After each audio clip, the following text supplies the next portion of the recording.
ओम श्री साई राम।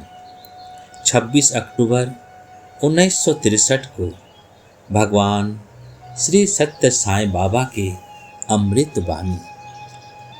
हम अपने मन की चंचलता को कैसे नियंत्रित करें और अपने कर्तव्य को निभाने के लिए सही दृष्टिकोण कैसे विकसित करें। आज भगवान इस विषय को दो अत्यंत प्रभावशाली उदाहरण को माध्यम से समझाते हैं। जब पांडव अपने जीवन के अंतिम चरण में हिमालय की ओर प्रस्थान कर रहे थे, तब भी धर्मराज यानी युधिष्ठिर मानसिक चिंताओं से ग्रस्त थे। इसलिए उन्होंने श्री कृष्ण से प्रार्थना की कि वे कुछ समय उनके साथ रहे।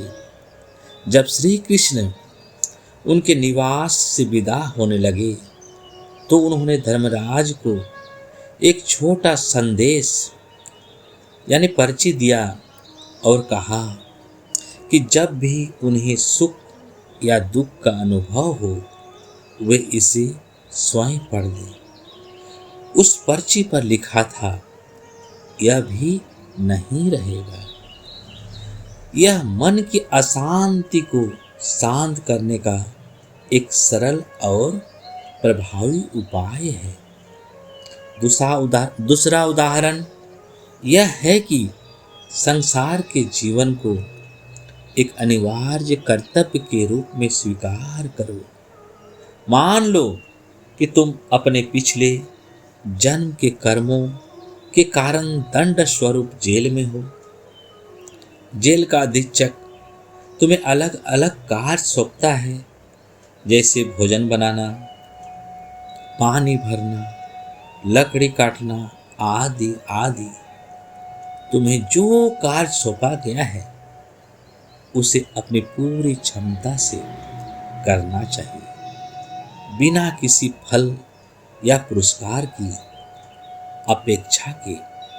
यदि तुम अच्छा आचरण करते हो, कोई उपद्रव नहीं करते हो और दिए गए कर्तव्य को बिना शिकायत निभाते हो, तो संभव है कि तुम्हें शीघ्र ही रिहा कर दिया जाए और यह प्रमाण पत्र भी मिले कि तुम विश्वसनीय और अच्छे हो। ऐसा दृष्टिकोण तुम्हें निष्काम कर्म, बिना फल की अपेक्षा के कर्म करने का अभ्यास कराता है, जो इंद्रियों और मन को नियंत्रित करने में अत्यंत सहायक है। स्वामी हमें प्रेम पूर्वक समझाते हैं कि अपने कर्तव्यों और उत्तरदायित्व का निष्ठापूर्वक निर्वाह करना ही एक अनिवार्य पूजा है। जय जय शाह।